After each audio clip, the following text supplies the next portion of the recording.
Good afternoon, all.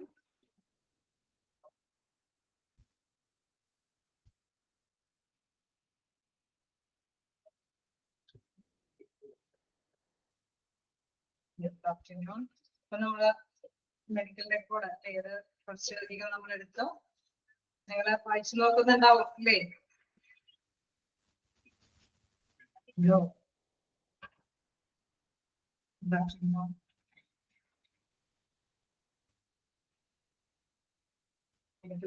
Medical record വായിച്ചു നോക്കാറുണ്ടോ?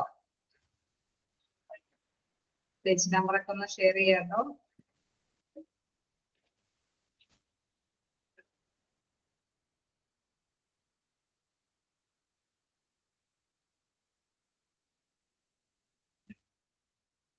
എവിടെ വരെയാണ് എടുത്ത് നിർത്തിയെന്ന് ഓർമ്മയുണ്ടോ? എന്തെങ്കിലും ഒന്ന് message അയക്കാമോ?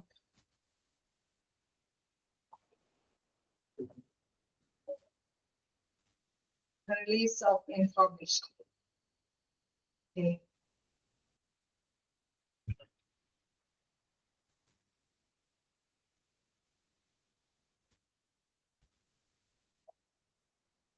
Condition of admission. Okay. ചിലപ്പോ എന്താ പറയാ, നമുക്ക് മെഡിക്കൽ റെക്കോർഡിന്റെ എല്ലാ ഭാഗത്തും അയച്ചു പോകാവുന്ന ഏരിയകളാണ്. എനിക്കും തോന്നുന്നത് കണ്ടീഷൻ ഓഫ് അഡ്മിഷൻ അല്ലേ, അവിടെ വരെയാണ് എടുത്തുന്നതാണ്. കണ്ടീഷൻ ഓഫ് അഡ്മിഷൻ വരെയാണ്. ഓക്കെ, നിങ്ങൾ വായിച്ചു കാണും. എന്തായാലും സിമ്പിൾ ആയിട്ടുള്ള മാറ്റേഴ്സ് ആണ്. മെഡിക്കൽ റെക്കോർഡ് ആയതുകൊണ്ട് നമുക്കറിയാം അവിടെ എല്ലാ കാര്യങ്ങളും ഹോസ്പിറ്റലിന്റെ ട്രീറ്റ്മെന്റിന്റേതായിട്ടുള്ള എല്ലാ കാര്യങ്ങളും തന്നെ അവിടെ അല്ലേ നമുക്ക് റെക്കോർഡിക്കലി അവിടെ അവൈലബിൾ ആകണം അല്ലെ. ഏത് സമയത്താണെങ്കിലും പേഷ്യൻസ് ഓക്കെ അതുവരെ പഠിച്ചുള്ളൂ, മറ്റേത് പഠിച്ചു വരുന്നതേ ഉള്ളൂ അല്ലെ. എനിവേ കുറച്ച് ഭാഗമൊക്കെ നോക്കാനുള്ളൂ. റിലീസ് ഓഫ് ഇൻഫോർമേഷൻ വരെയാണ് പഠിച്ച് വന്നിട്ടുള്ളൂ. എങ്കിൽ കുറച്ച് ഭാഗം കൂടെ ഉള്ളൂ. അത് സിമ്പിൾ ആയിട്ടുള്ള കാര്യങ്ങളുമാണ് പറഞ്ഞിരിക്കുന്നത്. കണ്ടന്റ് ഓഫ് മെഡിക്കൽ റെക്കോർഡ്സ്, അതായത് മെഡിക്കൽ റെക്കോർഡിന്റെ കണ്ടന്റുകൾ ഉള്ളടക്കമാണ് അതിൽ കൃത്യമായിട്ട് പറഞ്ഞിരിക്കുന്നത്. Data related with administration, then records related with admission discharge, then condition of admission. അവിടെ വരെയാണ് പറഞ്ഞ് നിർത്തിയത്. ഇനി നമുക്ക് നോക്കാനുള്ളത് consent of release of information അല്ലേ. നമുക്ക് എന്താണ് കൺസെന്റുകളൊക്കെ മേടിക്കണം അല്ലെ. പൊതുവേ നമുക്കറിയാം കൃത്യമായിട്ട് ഓപ്പറേഷനും കാര്യങ്ങളൊക്കെ ഉള്ളപ്പോൾ സമ്മതപത്രം നമ്മൾ മേടിക്കാറുണ്ട്. എന്ന് പറഞ്ഞാൽ മാത്രം തന്നെ ഹോസ്പിറ്റലിന്റെ മെഡിക്കൽ റിപ്പോർട്ടുകൾ അത് സമ്മതം കൂടാതെ അവർക്ക് കൈകാര്യം ചെയ്യാനൊന്നും പാടില്ല അല്ലെ. അപ്പൊ അത്തരത്തിലുള്ള ഇൻഫോർമേഷൻ കാര്യങ്ങളാണ് ഇതിൽ പ്രതിപാദിക്കുന്നത്. It permits the hospital to send to specifically named organizations copies of the patient's medical records. Class start ചെയ്ത് പോവാലോ.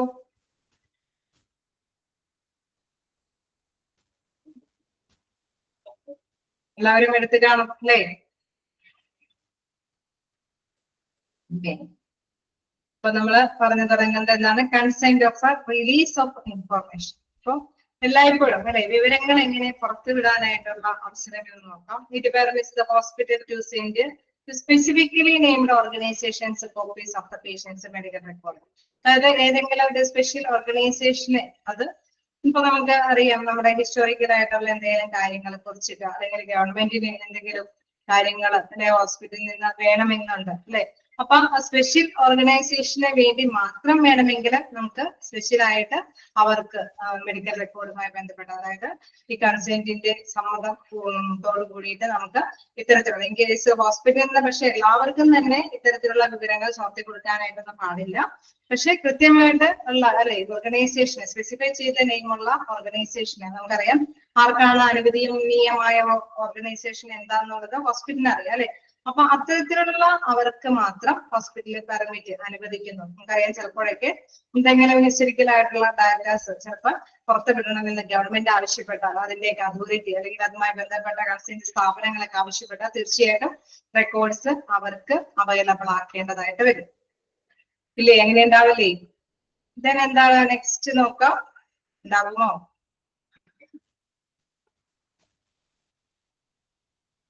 അങ്ങനെ എന്തെങ്കിലും ഉണ്ടാവോ? കൺസെന്റ് അതിനുള്ള സമ്മതം കൊടുക്കേണ്ടതായിട്ട് വരുമോ? ഹോസ്പിറ്റലിന് മെഡിക്കൽ റെക്കോർഡുകൾ അവർക്ക് ചിലപ്പോൾ ഇങ്ങനെ എന്നുള്ള പ്രത്യേക നിയമ ഓർഗനൈസേഷനൊക്കെ പ്രൊവൈഡ് ചെയ്ത് കൊടുക്കേണ്ടതുണ്ട്, സ്പെസിഫൈ ചെയ്ത് പറയുന്നുണ്ട്. നെക്സ്റ്റ് നിങ്ങൾ ഒന്ന് active ആവാട്ടോ. It is on the back of the admission or a discharge form. Patient's signature on this form permits the hospital to release medical information complied during the current episode of care. ഇനി നമുക്ക് പിന്നെ ആർക്കൊക്കെ പുറത്തുവിടാനായിട്ട് സാധിക്കും? In case നമ്മളിപ്പോ എന്തെങ്കിലും കാര്യങ്ങൾ അല്ലെ അവിടെയുള്ള പേഷ്യന്റിന്റേതായിട്ടുള്ള കാര്യങ്ങൾ ചിലപ്പോൾ പുറത്തുവിടണമെന്നുണ്ടെങ്കിൽ തന്നെ തീർച്ചയായിട്ടും അങ്ങനെ പുറത്തുവിടണമെന്ന് ഉദ്ദേശമുണ്ടെങ്കിൽ അവർക്ക് ഒരു സിഗ്നേച്ചർ അല്ലെ പേഷ്യന്റിന്റെ സമ്മതത്തോടു കൂടി മാത്രമേ പുറത്തുവിടാനായിട്ട് പാടുള്ളൂ അല്ലെ.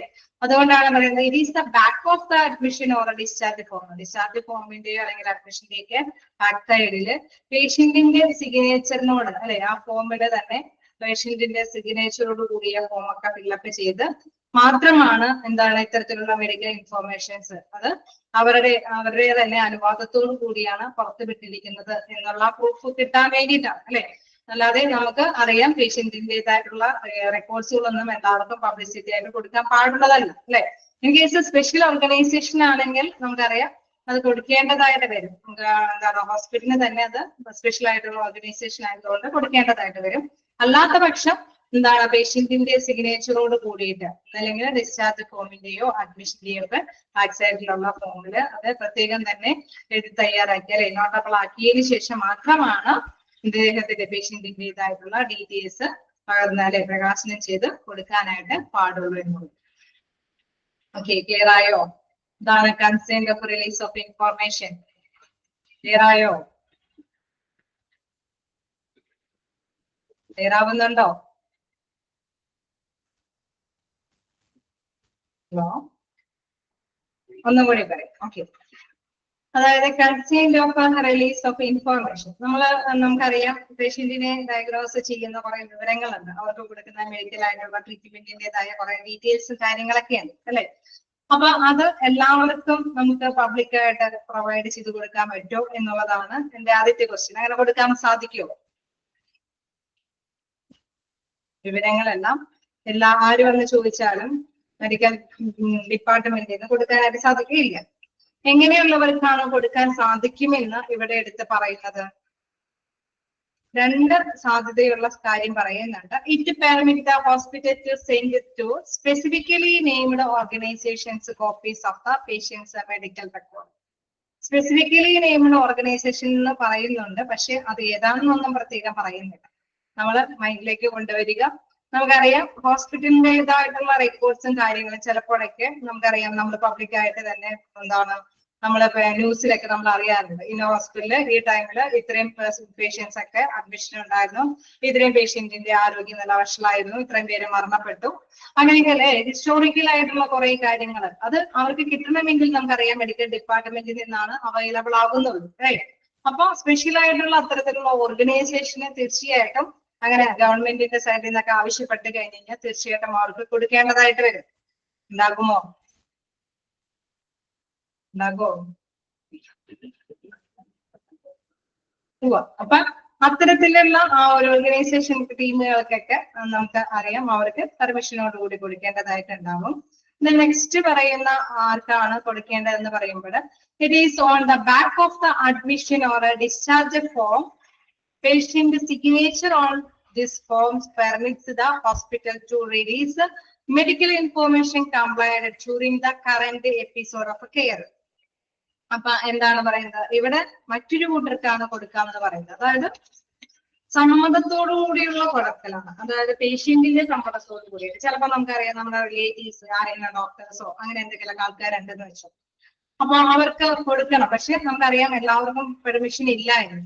അപ്പൊ സ്പെഷ്യൽ ഫോമിൽ തന്നെ പേഷ്യന്റിന്റെ സൈനോട് കൂടിയിട്ട് അനുവാദത്തോട് കൂടിയിട്ട് ചില റിപ്പോർട്ടുകളൊക്കെ ചിലപ്പോൾ ആണെങ്കിൽ അവരുടെ റിലേഷനുള്ള അല്ലെ കസിൻ അല്ലെ ഫസ്റ്റ് കസിൻസ് ഒക്കെ ആയിരിക്കും അവർക്കൊക്കെ അയച്ചു കൊടുക്കാനായിട്ട് മെഡിക്കൽ ഡിപ്പാർട്ട്മെന്റ് അനുവദനീയമാണ്. കാരണം അവിടെ കൃത്യമായിട്ടുള്ള ഇതുണ്ട്, പ്രൂഫ് ഉണ്ട്. ഇൻ കേസ് എന്തുകൊണ്ട് കൊടുത്തു എന്നുള്ളതിന് തെളിവുണ്ട്. എന്താണ് അവരുടെ തെളിവായിട്ട് അവിടെ അവശേഷിക്കുന്നത്? എന്ത് തെളിവാണ് അവിടെ അവശേഷിക്കുന്നത്? എന്തെങ്കിലും തെളിവുണ്ടോ? തെളിവെടുത്തിട്ടാ കൊടുക്കാൻ പാടുള്ളൂ എന്നാണ് ഞാൻ പറഞ്ഞത്. ഇത് തെളിവാണ് അവിടെ ഉദ്ദേശിക്കുന്നത്. ഒരു തെളിവും എടുത്തില്ലേ? ഞാൻ ഫസ്റ്റ് സെന്റൻസിൽ പറഞ്ഞു, it is on the back of the admission or a discharge form patients signature on this form. അതായത് പേഷ്യന്റിന്റെ സിഗ്നേച്ചർ അവിടെ കരസ്ഥമാക്കിയിട്ടുണ്ട്. ഇതിന്റെ ഒന്നില്ലെങ്കിൽ ഡിസ്ചാർജ് ഫോമിന്റെയോ അഡ്മിഷൻ ഫോമിന്റെയോ ഒക്കെ ബാക്ക് സൈഡിൽ അവർ കൃത്യമായിട്ട് തന്നെ പേഷ്യന്റിന്റെ അനുവാദം സ്വീകരിച്ചിട്ടുണ്ട്. അങ്ങനെ അനുവാദം സ്വീകരിച്ചതിന് ശേഷം മാത്രമാണ് എന്താണ് ഇദ്ദേഹത്തിന്റെ മെഡിക്കൽ ആയിട്ടുള്ള ഇൻഫോർമേഷൻസ് മറ്റുള്ളവർക്ക്, ആർക്കാണോ കൊടുക്കാനായിട്ട് ഇദ്ദേഹം പെർമിഷൻ തന്നിരിക്കുന്നത് അവർക്ക് അയച്ചു കൊടുക്കുന്നത്, അവർക്ക് ആ വിവരങ്ങൾ പകർന്നു കൊടുക്കുന്നത്. ഓക്കെ ആണോ? അത്തരത്തിലുള്ള കാര്യം, അതായത് കൺസെന്റ് ഫോം അത് ഹാൻഡ് ഓവർ ചെയ്താൽ മാത്രമാണ് മെഡിക്കൽ ഡിപ്പാർട്ട്മെന്റിന് അത്തരത്തിലുള്ള രേഖകൾ വെളിപ്പെടുത്തി കൊടുക്കാനായിട്ടുള്ള അനുവദനീയമായ കാര്യമുള്ളൂ. അപ്പൊ എല്ലാ കാര്യങ്ങളും മെഡിക്കൽ ഡിപ്പാർട്ട്മെന്റിൽ സൂക്ഷിക്കേണ്ടതുണ്ട്. കൺസെന്റ് ഫോമുകൾ ഇങ്ങനെ വരുമ്പോഴും അതിനെ കൈകാര്യം ചെയ്യേണ്ടതും അവിടുത്തെ തന്നെ ഡ്യൂട്ടിയാണ്. സ്പെഷ്യൽ കൺസേൺസ് പറയുന്നുണ്ട്. എന്താണ് പ്രത്യേക സമ്മതം എന്ന് പറയുന്നത് നോക്കാം. Needed for any non routine diagnostic therapeutic procedure done on the patient. അതായത് നമ്മളുടെ റുട്ടീനായിട്ട് അല്ലെ എന്തെങ്കിലും രോഗനിർണയ കാര്യങ്ങൾക്ക് അല്ലെങ്കിൽ നമ്മുടെ ചികിത്സാ സംബന്ധമായ നടപടി കാര്യങ്ങൾക്കൊക്കെ പേഷ്യന്റിൻ്റെതായിട്ടുള്ള ആവശ്യത്തിന് വേണ്ടിയിട്ട് തന്നെ ചിലപ്പോൾ ഇൻഫോർമേഷൻസ് ഓരോ ഡിപ്പാർട്ട്മെന്റിലേക്കൊക്കെ പകർന്നു കൊടുക്കേണ്ടതുണ്ടാകും. ഓക്കെ, സ്പെഷ്യൽ കൺസെന്റ് ആണത്. അതായത് അനുവദനീയമാണ്. കാരണം ആ രോഗിയുടെ ആവശ്യത്തിന് വേണ്ടിയിട്ടാണ് ഇത്തരത്തിലുള്ള ഡയഗ്നോസ്റ്റിക് ആയിട്ടുള്ള കാര്യങ്ങൾക്കോ അല്ലെങ്കിൽ ചികിത്സാ സംബന്ധമായ പ്രവർത്തനങ്ങൾക്ക് വേണ്ടിയിട്ടാണ് മറ്റുള്ള ഡിപ്പാർട്ട്മെന്റിനൊക്കെ ഷെയർ ചെയ്യുന്നത്. ഓക്കെ, ക്ലിയർ ആവുന്നുണ്ടോ? ഓക്കെ ആണോ? ലാസ്റ്റ് അവറാണ്. നിങ്ങൾ ക്യാച്ച് ചെയ്യാനായിട്ടൊക്കെ ഒരു മടി ഉണ്ടാവും. എങ്കിലും നമുക്ക് ഒന്നിച്ച് നോക്കാം. എന്താണ് പറയുന്നത്? Needed for any non routine diagnostic therapeutic procedure done on the patient. The next നോക്കാം. This gives a written proof that the patient agreed to the procedure recorded on the form. ഇങ്ങനെ വരുമ്പോൾ നമുക്കറിയാം രേഖാമൂലമുള്ള ഒരു വെളിപ്പെടുത്തൽ അവിടെ എഗ്രിമെന്റുകൾ കൂടി നടക്കുന്നുണ്ട്.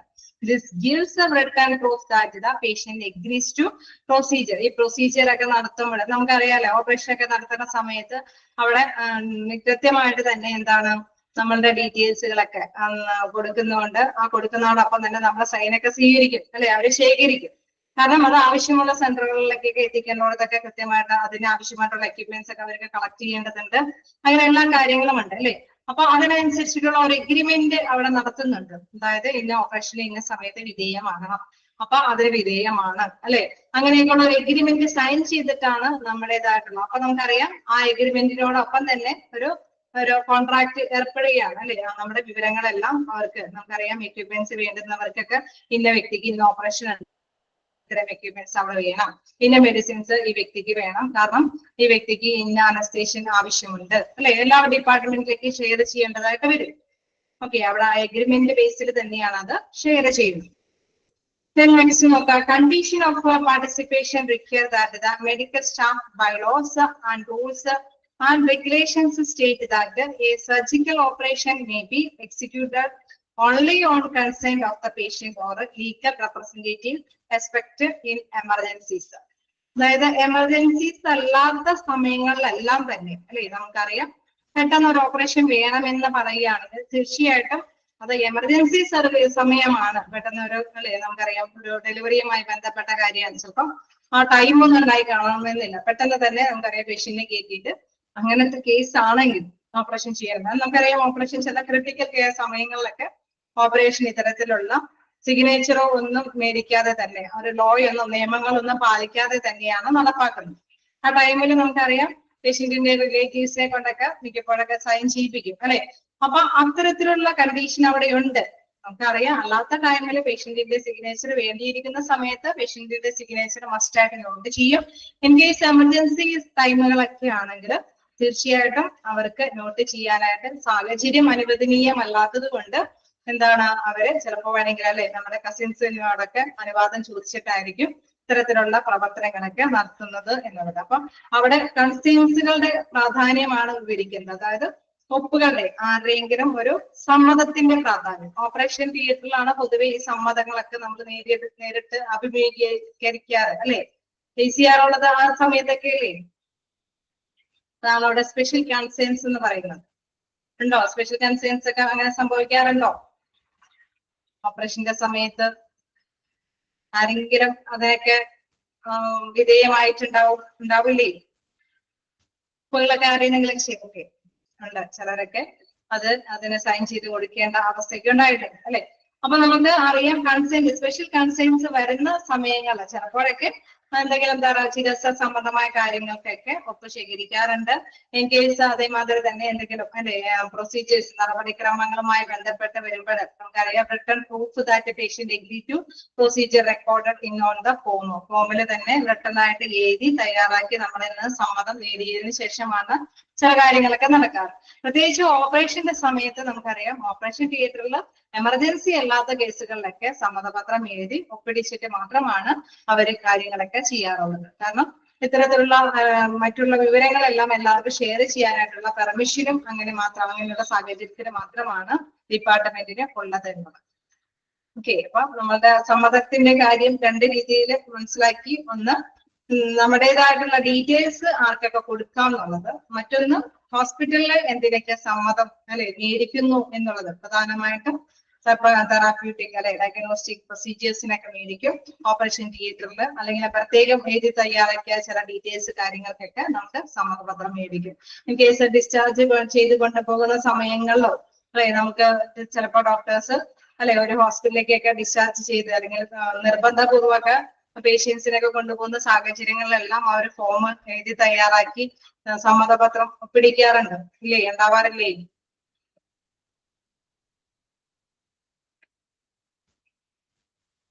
ഓക്കെ, ഉണ്ടാവാറുണ്ട്. അതാണ് അവിടെ സെക്കൻഡ് പോയിന്റ് ഒക്കെ ആയിട്ട് പറയുന്നത്. റിട്ടേൺ പ്രൂഫ് ചില എഗ്രിമെന്റ് ബേസ് ചെയ്യാനായിട്ട് അത് ഡിസ്ചാർജ് ചെയ്തൊക്കെ കൊണ്ടുപോകുമ്പോൾ അവർക്കൊരു പ്രൂഫ് വേണം. ചിലപ്പോൾ ഹോസ്പിറ്റലിന്റെ പെർമിഷൻ ഇല്ലാതെ അവർ തന്നെ റിലേറ്റീവ്സ് ഒക്കെ മസ്റ്റ് ആയിട്ട് പേഷ്യന്റിനെ കൊണ്ടുപോകുന്നതായിരിക്കും. ചിലപ്പോൾ ഹോസ്പിറ്റലിന്റെ പെർമിഷനോട് കൂടിയിട്ടായിരിക്കും പേഷ്യന്റിനെ കൊണ്ടുപോകുന്നത്. എന്തൊക്കെയായാലും ഡിസ്ചാർജ് ചെയ്യുന്ന അവസരങ്ങളിലൊക്കെ ഒരു എഗ്രിമെന്റ് ബേസിൽ ഇത്തരത്തിലുള്ള സമ്മത കൺസെന്റുകളൊക്കെ പ്രത്യേകം ഫോമിൽ തയ്യാറാക്കി മേടിക്കാറുണ്ട്. ഓക്കെ, നെക്സ്റ്റ് നമുക്ക് നോക്കാം. ഓക്കെ ആണോ? ക്ലിയർ ആണോ? കൺസെന്റ് റിലീസ് ഇൻഫോർമേഷനുമായി ബന്ധപ്പെട്ടുള്ള രണ്ട് ടോപ്പിക്. നെക്സ്റ്റ് നോക്കാം ക്ലിനിക്കൽ ഡാറ്റ. ക്ലിനിക്കൽ ഡാറ്റ എന്ന് പറയുമ്പോൾ ഒരുപാട് ഇവിടെ അക്കമിട്ട് പറയുന്നുണ്ട്. നമുക്ക് 1 by 1 ആയിട്ട് തന്നെ ചെറുതായിട്ടൊക്കെ വിശദീകരിച്ച് പഠിക്കാനുണ്ട്. Admission, discharge record, medical history, physical examination, physicians, progress note, pathology report, ഇതൊക്കെ എല്ലാം എന്താണ് മെഡിക്കൽ റെക്കോർഡ് ഡിപ്പാർട്ട്മെന്റിൽ കീപ്പ് ചെയ്യുന്ന ഓരോരോ രേഖകളൊക്കെയാണ് കേട്ടോ. ഇത് അങ്ങനെ വ്യത്യസ്ത രേഖകളുണ്ട്. അതെല്ലാം തന്നെ 1 by 1 ആയിട്ടാണ് ഇവിടെ വിവരിക്കുന്നത്. Admission and discharge record, first one admission and discharge record. അങ്ങനെ നെക്സ്റ്റ് ഓരോന്നും medical history, physical examination 1 by 1 ആയിട്ട് ഇവിടെ ഓരോന്നും വിവരിച്ച് നമുക്ക് പഠിക്കാനുണ്ട്. ജസ്റ്റ് അതിന്റെ പേരുകളാണ് ഇവിടെ ഒന്നിച്ചു കൊടുത്തിരിക്കുന്നത്. എന്താണ് pathology reports, radiology reports, electrocardiograph reports, consultation report, operative data, anaesthesia report, recovery room record, operative report, nursing data, nurse note, TPR graphic chart, medication sheet, diet chart, physical therapy report, respiratory therapy report, miscellaneous reports, laboratory reports, discharge summary. Okay, 1 by 1 ആയിട്ട് നമുക്ക് നോക്കാം അല്ലെ? നോക്കാലോ. First one പറയുന്നത് admission and discharge record. First one പറയുന്നത് admission and discharge record. ആദ്യം തന്നെ admission കൊടുക്കുകയാണ്, ഡിസ്ചാർജിന്റെ കാര്യം അതിന്റെയും കൂടി റെക്കോർഡ് ജസ്റ്റ് ഒന്ന് പറഞ്ഞു പോവുകയാണ്. നിങ്ങളുടെ ഡിസ്ചാർജ് സമ്മറി എന്നൊക്കെ ലാസ്റ്റും വരുന്നുണ്ട് കേട്ടോ അവിടെ. അതുകൊണ്ട് അങ്ങനെ നിങ്ങൾ ചെയ്യണ്ട. അഡ്മിഷൻ ആൻഡ് ഡിസ്ചാർജ് റെക്കോർഡ് നോക്കാം. എന്താണ്? Include the statement of diagnosis and procedure. നമുക്ക് പൊതുവെ നമുക്കറിയാം ഇൻപേഷ്യന്റ് ആയിട്ട് അഡ്മിഷൻ എടുക്കുന്നത് അല്ലെ, ഒന്നല്ലെങ്കിൽ അസുഖങ്ങൾ വരുമ്പോൾ അതിന്റെ തുടർ ചികിത്സയ്ക്ക് വേണ്ടിയിട്ട് അല്ലെങ്കിൽ രോഗം എന്താന്നുള്ളത് നിർണ്ണയിക്കാൻ വേണ്ടിയിട്ട് അതുമായ നടപടിക്രമങ്ങൾക്ക് വേണ്ടിയിട്ടാണ് പേഷ്യന്റ് അഡ്മിഷൻ എടുക്കുന്നത് അല്ലെ, ഇൻപേഷ്യന്റ് ആകുന്നത്. അങ്ങനെയല്ലേ?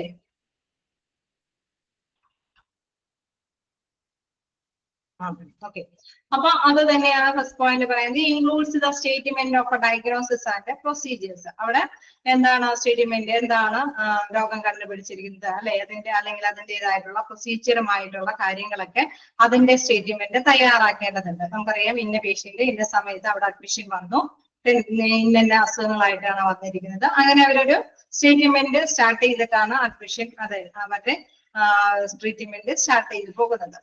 The attending physician is liable for giving and authenticating the information. അതായത് അവരാണ് അല്ലെ, നമ്മുടെ ഫിസിഷ്യൻ ആണ് ഇത്തരത്തിലുള്ള കാര്യങ്ങൾക്ക് ലയബിൾ ആയിട്ടുള്ളത്, അതായത് ബാധിതപ്പെട്ടിരിക്കുന്നത്. എന്താണ് ഇവരെ അല്ലെ, ഈ ഒരു ഇന്ന കാര്യമാണ് ഇദ്ദേഹത്തിനുള്ള അസുഖം എന്നൊക്കെ അല്ലെ. നമ്മള് ഡയഗ്നോസിസും കാര്യങ്ങളൊക്കെ നടത്താനായിട്ട് ഉദ്ദേശിക്കുന്നത് ആരുടെ കൺട്രോളിലാണ്? നമ്മുടെ ഫിസിഷ്യന്റെ അല്ലെ. ഫിസിഷ്യന്റെ നേതൃത്വത്തിലാണ് രോഗം എന്താണെന്നൊക്കെ ഉള്ളത് മനസ്സിലാക്കിയെടുക്കാനായിട്ട് പേഷ്യന്റ് തയ്യാറാവുന്നത് അല്ലെ. അപ്പൊ അതിന്റെ അധികാര പരിധിയാണ് അവിടെ ഫിസിഷ്യൻ. ആരുടെ അധികാര പരിധിയാണ്? ഫിസിഷ്യന്റെ അധികാര പരിധിയാണ്.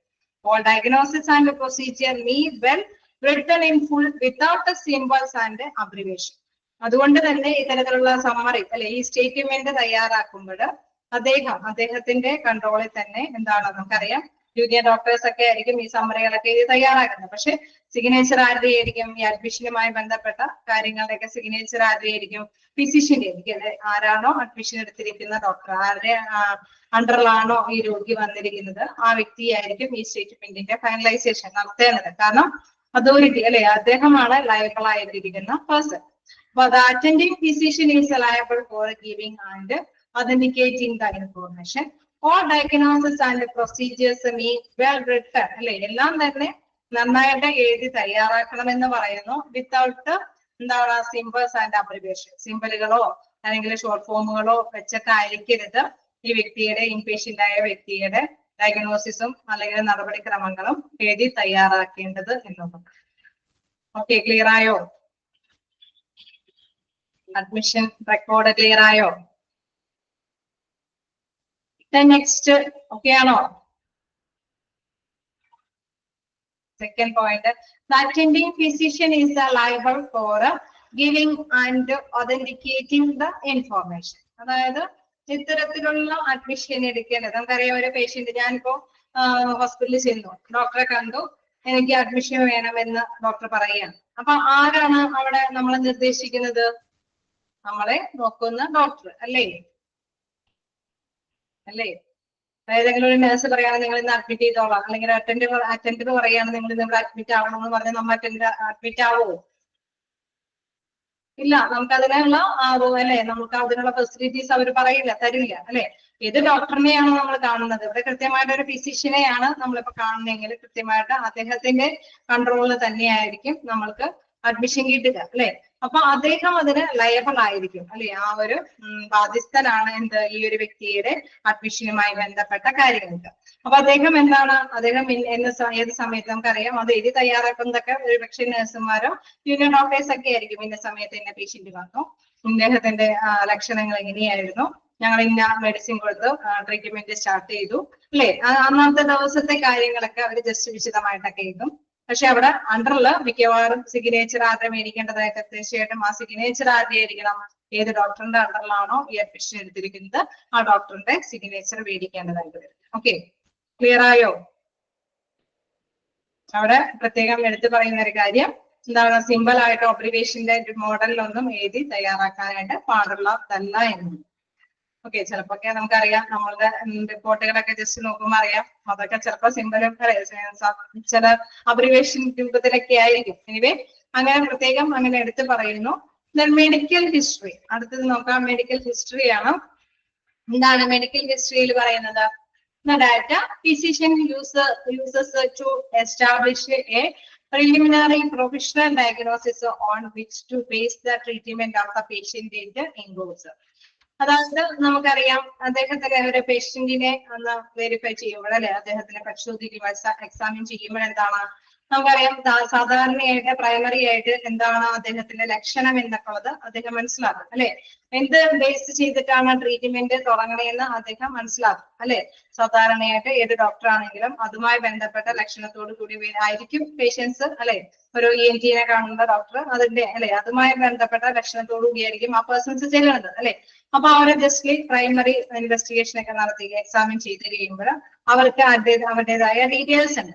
അപ്പൊ ആ ഡീറ്റെയിൽസ് എന്തൊക്കെയാണെന്ന് ഇവിടെ കൃത്യമായിട്ട് പറയുന്നത് പേഷ്യന്റ് വിത്ത് ഇൻക്ലൂഡ്സ് എന്തൊക്കെയാണ് ഇവിടെ പറയുന്നത് ചീഫ് കംപ്ലൈന്റ് പ്രധാനമായിട്ടും എന്താണ് കംപ്ലൈന്റ് സംഭവിച്ചിരിക്കുന്നത്.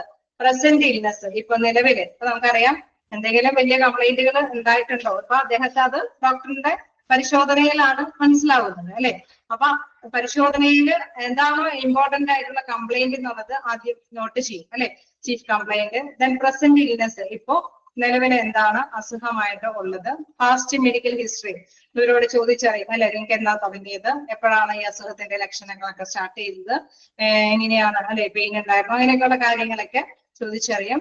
ദെൻ ഫാമിലി ഹിസ്റ്ററി നമുക്കറിയാം അതിനോടൊപ്പം തന്നെ പേരും കാര്യങ്ങളൊക്കെ ചോദിച്ചറിയും അല്ലെ. അപ്പൊ അത്തരത്തിലുള്ള ഹിസ്റ്ററികൾ ഉണ്ടാവും. ദെൻ റിവ്യൂ ഓഫ് സിസ്റ്റം അതായത് നമ്മുടെ ഒരു അവലോകനം മൊത്തത്തിലുള്ള അവലോകനമെല്ലാം മെഡിക്കൽ ഹിസ്റ്ററിയിൽ ഉൾപ്പെടുത്തും. അപ്പൊ മെഡിക്കൽ ഹിസ്റ്ററി എന്ന് ജസ്റ്റ് ഒന്ന് മെയിൻ ചെയ്യുമ്പോൾ എന്താണ് അതില് ഈ വ്യക്തിയുടെ പേരടക്കമുള്ള കാര്യങ്ങളുണ്ട്. ഒപ്പം ഫാമിലി ഹിസ്റ്ററി ഉണ്ട്. ദെൻ പാസ്റ്റ് ആയിട്ടുള്ള മെഡിക്കലുമായി ബന്ധപ്പെട്ട കാര്യങ്ങൾ എന്താണ് രോഗത്തിൻ്റെതായ കാര്യങ്ങളുണ്ട്. ദെൻ പ്രസന്റ് ഇൽനെസ് ഉണ്ട്. ഒപ്പം തന്നെ ഇപ്പൊ മെയിൻ ആയിട്ടുള്ള കംപ്ലൈന്റ് എന്താണ് അതുമായി ബന്ധപ്പെട്ട ഡീറ്റെയിൽസ് എല്ലാം അടങ്ങുന്നതാണ് എന്തെന്ന് പറയുന്നത് മെഡിക്കൽ ഹിസ്റ്ററി എന്ന് പറയുന്നത്. ഓക്കെ ഇപ്പൊ മെഡിക്കൽ ഹിസ്റ്ററി എന്താണെന്ന് മനസ്സിലായോ? ഓക്കെ ക്ലിയർ ആവുന്നുണ്ടോ? പൊതുവെ നമുക്കെല്ലാം ചെറിയ ചെറിയ ഇതിലാണ് കേട്ടോ നമുക്ക് പഠിക്കാനുള്ളത്. ജസ്റ്റ് ഒന്ന് അറിയാനായിട്ട് അതായത് മെഡിക്കൽ റെക്കോർഡുമായി ബന്ധപ്പെട്ട ഇന്ന സംഭവം നമുക്ക് അദ്ദേഹത്തിന് ഒരു മെഡിക്കൽ ഹിസ്റ്ററി എടുക്കണം എന്ന് പറഞ്ഞു കഴിഞ്ഞാൽ review of system. Review of systems എന്ന് പറഞ്ഞു കഴിഞ്ഞാൽ സിസ്റ്റത്തിന്റെ നമ്മളുടേതായിട്ടുള്ള മൊത്തത്തിലുള്ള അവലോകനമാണ് ഉദ്ദേശിക്കുന്നത്. ആ പേഷ്യന്റിന്റേതായിട്ടുള്ള മൊത്തത്തിലുള്ള അവലോകനം. നമ്മളിപ്പോ കമ്പ്യൂട്ടറൈസ്ഡ് ആയിട്ടുള്ള എല്ലാം കേട്ടിട്ടെങ്കിലും ആ വ്യക്തിക്ക് നമ്മൾ എന്തൊക്കെയാണോ അല്ലെ നമ്മൾ ഏത് സമയം ഏത് ടൈം എന്താണ് പേര് ഫാമിലി ഹിസ്റ്ററി എന്താണ് പാസ്റ്റ് മെഡിക്കൽ ആയിട്ടുള്ള ഹിസ്റ്ററി എന്താണ് ദെൻ പ്രസന്റ് ഇപ്പോഴുള്ള നിലവിലുള്ള അവസ്ഥ എന്താണ് എന്ത് കംപ്ലൈന്റ് ചീഫ് പ്രധാനമായിട്ട് എന്ത് കംപ്ലൈന്റ് ആയിട്ടാണ് വന്നിരിക്കുന്നത്. ദെൻ എന്താണ് ട്രീറ്റ്മെന്റായി ബന്ധപ്പെട്ട എന്താണ് ഫിസിഷ്യൻ അല്ലെ എന്താണ് data physician uses establish preliminary provisional diagnosis എന്താണ് ഇപ്പോ നിലവില് നമുക്ക് ലക്ഷണങ്ങളൊക്കെ കണ്ടിട്ട് രോഗനിർണയം എന്താണ് കണ്ടെത്തിയിരിക്കുന്നത് അതെല്ലാം ഉൾപ്പെടുന്നതാണ് മെഡിക്കൽ ഹിസ്റ്ററിയിൽ പറയുന്നത്. ഓക്കെ ക്ലിയർ ആയോ? ഓക്കെ എന്താണ് നെക്സ്റ്റ് നോക്കാം ഫിസിക്കൽ എക്സാമിനേഷൻ. ഈ ഫിസിക്കൽ എക്സാമിനേഷൻ എന്നുള്ള ഒരു അണ്ടറിന്റെ ഉള്ളിൽ അല്ലെ നമ്മളിപ്പോ അതിൽ കയറ്റിയാണ് ഫിസിക്കൽ ഇദ്ദേഹത്തിന്റെ ഫിസിക്കൽ എക്സാമിനേഷൻ വിവരങ്ങൾ മെഡിക്കൽ ഹിസ്റ്ററി വിവരങ്ങൾ അങ്ങനെയുള്ള കാര്യങ്ങളാണ് അല്ലെ. അപ്പൊ ഫിസിക്കൽ എക്സാമിനേഷൻ വിവരങ്ങൾ എന്തൊക്കെയാണ് ഉൾപ്പെടുന്നത്? Provides base line data about the patients to help the physician in deciding a diagnosis. അതായത് ഒരു രോഗനിർണയം നടത്താനായിട്ട് അല്ലെ ഒരു ഫിസിഷ്യന് ഇന്ന ലക്ഷണമാണ് അല്ലെ ഇന്ന രോഗമാണെന്ന് രോഗനിർണയം നടത്താനായിട്ട് പേഷ്യന്റിന്റെ ബേസ് ആയിട്ടുള്ള കാര്യങ്ങൾ അല്ലെ അദ്ദേഹത്തിന് നമുക്കറിയാം ഷുഗർ പേഷ്യന്റ് ആണ് അല്ലെങ്കിൽ പ്രഷറുള്ള പേഷ്യന്റ് ആണ് അല്ലെങ്കിൽ നേരത്തെ ഇങ്ങനെ സംതിങ് വന്നിട്ടുണ്ട് അല്ലെ ആ സിംറ്റംസ് ഒക്കെ നേരത്തെ കാണിച്ചിട്ടുണ്ട് ഇന്ന ട്രീറ്റ്മെന്റ് ഒക്കെ അന്നൊക്കെ നടത്തിയിട്ടുണ്ട്. അപ്പൊ ബേസ് ലൈൻ അവർക്കുണ്ട് അടിസ്ഥാന വിവരങ്ങളുണ്ട് അല്ലെ. അതാണ് ഫസ്റ്റ് വൺ പറയുന്നത് provide base line data about the patient to help the physician in deciding a diagnosis. രോഗനിർണയം നടത്താനായിട്ട് ഫിസിഷ്യനെ സഹായിക്കുന്ന ഒന്നാണ് എന്തെന്ന് പറയുന്നത് ബേസ് ലൈൻ ഡാറ്റ എന്ന് പറയുന്നത്. അപ്പൊ ഫിസിക്കൽ എക്സാമിനേഷനിൽ ബേസ് ലൈൻ ഡാറ്റാസ് ഉണ്ടായിരുന്നു. ഓക്കെ നെക്സ്റ്റ് എന്താണ് examination should include all the body system. അപ്പൊ ഇങ്ങനെ ബേസ് ലൈൻ ഡാറ്റ അനുസരിച്ചിട്ട് രോഗനിർണയം നടത്താനായിട്ട് ഡോക്ടർ പിന്നെ കുറെ നിർദ്ദേശങ്ങൾ ചെയ്യും അല്ലെ. അദ്ദേഹം എന്താ എക്സാം ചെയ്യുക ചില കാര്യങ്ങൾ അല്ലെ ബോഡിയുടെ ചില സിസ്റ്റംസുകളൊക്കെ അവര് ഡയഗ്നോസ് ചെയ്യുക എന്തെങ്കിലും പരിശോധന എക്സ്റേയോ സ്കാനിങ്ങോ അല്ലെങ്കിൽ ടെസ്റ്റുകളോ നടത്താനൊക്കെ ആവശ്യപ്പെടും അല്ലെ. അങ്ങനെയല്ലേ നമ്മൾ സാധാരണയായിട്ട് രോഗനിർണയം നടത്തിക്കൊണ്ടുവരുന്നത് ആണോ? അങ്ങനെ ഉണ്ടാവൂലേ? നമ്മളൊരു ഹോസ്പിറ്റലിൽ ഡോക്ടറെ കാണാൻ ചെല്ലുമ്പോൾ ആദ്യം നമ്മളുടെ ലക്ഷണങ്ങളൊക്കെ പറയും അല്ലെ. ഫിസിക്കൽ ആയിട്ടുള്ള ബേസ് ലൈൻ ഡാറ്റാസ് പറയും. അപ്പൊ അദ്ദേഹം എന്താണ് ബോഡിയിലെ ഇന്ന സിസ്റ്റംസുകൾ അല്ലെ ഇന്ന സംഭവങ്ങളൊക്കെ നമ്മൾ എന്തെങ്കിലും ടെസ്റ്റുകളും കാര്യങ്ങളും നടത്തണമെന്ന് പറയും. അപ്പം അദ്ദേഹം ഇങ്ങനെ ആലോചിക്കുമ്പോൾ ചില കാര്യങ്ങൾ കൂടി നോട്ട് ചെയ്യും അല്ലെ. അതാണ് തേർഡ് വൺ പറയുന്നത് degree of details release on the age and sex of the patients symptoms other physical findings or laboratory data. അപ്പൊ അതായത് നമ്മൾക്ക് അല്ലെ ഇന്ന ലക്ഷണങ്ങൾ ചിലപ്പോൾ വളർച്ചയുടെ ഹോർമോണിന്റെ പ്രത്യേകത കൊണ്ടാണ് അല്ലെ, അല്ലെങ്കിൽ എന്താണ് സെക്സ് അതിന്റെ ലിംഗ നിർണയം അനുസരിച്ചിട്ട് ഇത്തരത്തിലുള്ള അസുഖങ്ങൾ വരാനുള്ള സിംറ്റംസുകൾ ഉണ്ട്. അങ്ങനെ ഫിസിക്കലായിട്ടുള്ള ഫൈൻഡിങ്സ് അല്ലെങ്കിൽ ലബോറട്ടറിയിലെ റിപ്പോർട്ടുകൾ ചിലപ്പോൾ നമ്മൾക്കറിയാം ചില ഡിസ്റ്റിന്റെ റിപ്പോർട്ടുകളോട് ഉൾപ്പെടെയായിരിക്കും ചിലപ്പോൾ ഡോക്ടറെ കാണാൻ പോകുന്നത്. അപ്പൊ ബേസ് ലൈൻ എന്നുള്ള രീതിയിൽ വരുമ്പോൾ നമുക്കറിയാം എന്താണ് നമ്മളിൽ നിന്ന് അറിയുന്ന ഇൻഫോർമേഷൻസ് ഉണ്ട്. ഒപ്പം തന്നെ എന്താണ് ഡോക്ടർ എക്സാമിനേഷൻ നടത്തണമെന്ന് പറയുന്ന മാറ്റേഴ്സ് അതിൽ ഉൾപ്പെടുന്നു. ദെൻ അതേപോലെ തന്നെ ഇത്തരത്തിലുള്ള അല്ലെ സെക്സും അല്ലെങ്കിൽ ഏജും അതുമാതിരി തന്നെ ലബോറട്ടറി ഡാറ്റാസിലൊക്കെ ഉണ്ടെങ്കിൽ അത്തരം കാര്യങ്ങളെല്ലാം ഫിസിക്കൽ എക്സാമിനേഷനിൽ ഉൾപ്പെടും. ഓക്കെ ആണോ? ഇത് ആദ്യം തന്നെ ഒരു മെഡിക്കൽ ഹിസ്റ്ററി നമ്മളിപ്പോ ഡോക്ടറെ കാണുന്ന കാര്യങ്ങളൊക്കെ തന്നെ ഇങ്ങനെ മെഡിക്കൽ റെക്കോർഡിൽ എല്ലാം ഉൾപ്പെടും. അപ്പൊ ആദ്യം തന്നെ ചെല്ലുന്നത് മുതലേ എല്ലാം അല്ലെ മെഡിക്കൽ ഹിസ്റ്ററി ഉൾപ്പെടുത്തും. ദെൻ ഫിസിക്കൽ എക്സാമിനേഷൻ നടത്തും. ഇനി ഫിസിഷ്യൻ ഓർഡർ ചെയ്യുന്നുണ്ട്. ഇതെല്ലാം കണ്ടുകൊണ്ട് ബേസ് ലൈൻ കാര്യങ്ങളൊക്കെ കഴിഞ്ഞുകൊണ്ട് ഫിസിഷ്യൻ ഇന്ന കാര്യങ്ങൾ ചെയ്യാനായിട്ട് ഒരു ഓർഡർ ഇറക്കും. അതാണ് അടുത്തതായിട്ട് വരുന്നത്. ഓക്കെ, നിങ്ങൾക്ക് ക്യാച്ച് ചെയ്യാൻ പറ്റുന്നില്ലേ?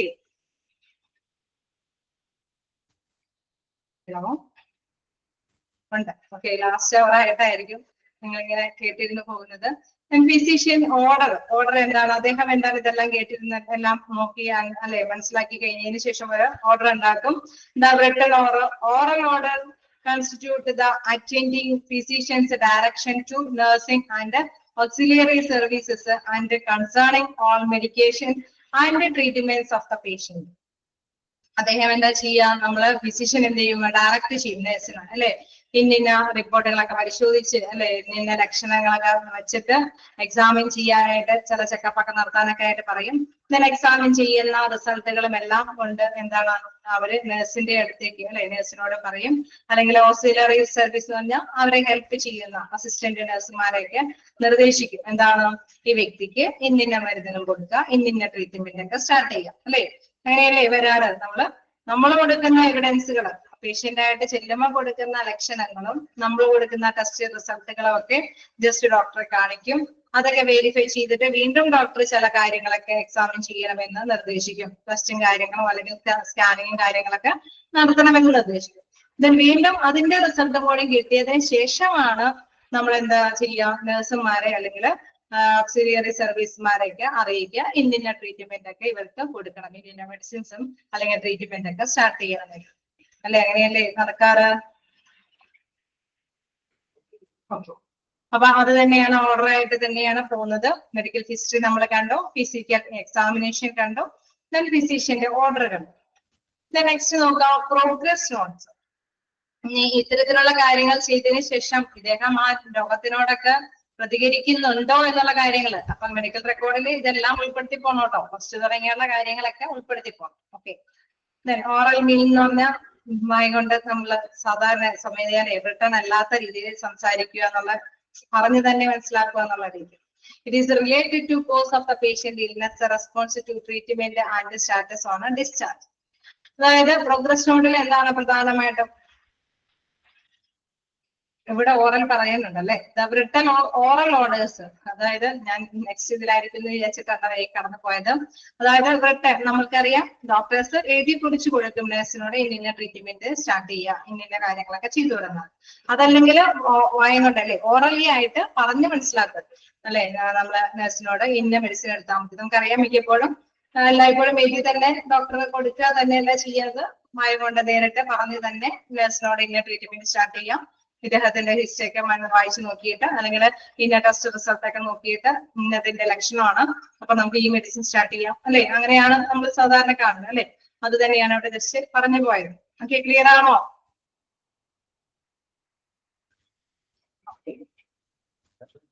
നെക്സ്റ്റ് കണ്ടിന്യൂ ചെയ്യാലോ. ഒന്നുകൂടി പറയാം. നമ്മൾ സ്റ്റാർട്ട് ചെയ്തത് നോക്കാം. ഇവിടെ മെഡിക്കൽ ഹിസ്റ്ററി അഡ്മിഷൻ എടുത്തു, ദെൻ മെഡിക്കൽ ഹിസ്റ്ററി നമ്മൾ ചോദിച്ചറിഞ്ഞു, ദെൻ കാര്യങ്ങളൊക്കെ അല്ലേ. അതിനുശേഷം ഫിസിക്കൽ എക്സാമിനേഷൻ നടത്തി, ഡോക്ടർ പരിശോധനകളും കാര്യങ്ങളൊക്കെ ജസ്റ്റ് നടത്തി, അതോടൊപ്പം തന്നെ കുറച്ച് ടെസ്റ്റുകളൊക്കെ നടത്തണമെന്ന് പറഞ്ഞു. ദെൻ അവരുടെ ഉണ്ടായിരുന്ന റിസൾട്ടും കാര്യങ്ങളൊക്കെ പരിശോധിച്ചു. അതിനുശേഷം എന്താണ് ഫിസിഷ്യൻ ഓർഡർ ചെയ്യുകയാണ്, അതായത് ഡോക്ടർ ഓർഡർ ചെയ്യുന്നു. എന്തിനു വേണ്ടിയിട്ടാണ് ഓർഡർ ചെയ്യുന്നത്? ഈ വ്യക്തിക്ക് ട്രീറ്റ്മെന്റ് തുടങ്ങാനായിട്ടുള്ള ഓർഡർ കൊടുക്കാൻ, അല്ലെ? അവർക്ക് ഇന്ന മെഡിസിൻ കൊടുക്കുക, ഇന്ന ട്രീറ്റ്മെന്റ് സ്റ്റാർട്ട് ചെയ്യുക എന്നുള്ളത്. ഇതാണ് ആ ഓർഡർ കൊടുക്കുന്നതിൽ പറയുന്നത്. The written oral orders constitute the attending physicians direction to nursing and auxiliary services. അതായത് നമുക്കറിയാം ഓക്സിലിയറി സർവീസസിന്റെ ആവശ്യകതയൊക്കെ എപ്പോഴാ വരാറ്? ഒരു ബെഡ് റെസ്റ്റ്, അല്ലെ? നമുക്കറിയാം അസിസ്റ്റന്റ് വർക്കേഴ്സ് ആണ്, അല്ലെ? നഴ്സുമാർ അസിസ്റ്റന്റ് ചെയ്യുന്ന നഴ്സുമാരാണ് ഓക്സിലിയറി നഴ്സുമാർ. അപ്പൊ അവരൊക്കെ എന്താണ്, ചിലപ്പോൾ കിടന്ന് ചികിത്സിക്കുന്ന പേഷ്യൻസ് ഒക്കെ ആണെങ്കിൽ അവരെയും കൂടി ഹെൽപ്പോട് കൂടിയിട്ട്, ഓക്കെ, അഡ്മിറ്റ് ചെയ്യുമ്പോൾ അപ്പൊ അവരുടെയും കൂടി ഹെൽപ്പോട് കൂടിയിട്ടേ ഇവർക്ക് ട്രീറ്റ്മെന്റ് കൊടുക്കാനായിട്ട് സാധിക്കൂ, അല്ലെ? ചിലപ്പോൾ ഫിസിയോതെറാപ്പി ഒക്കെ ചെയ്യാനായിട്ട് കൊണ്ടുപോകേണ്ടതുണ്ടാവും, അല്ലെ?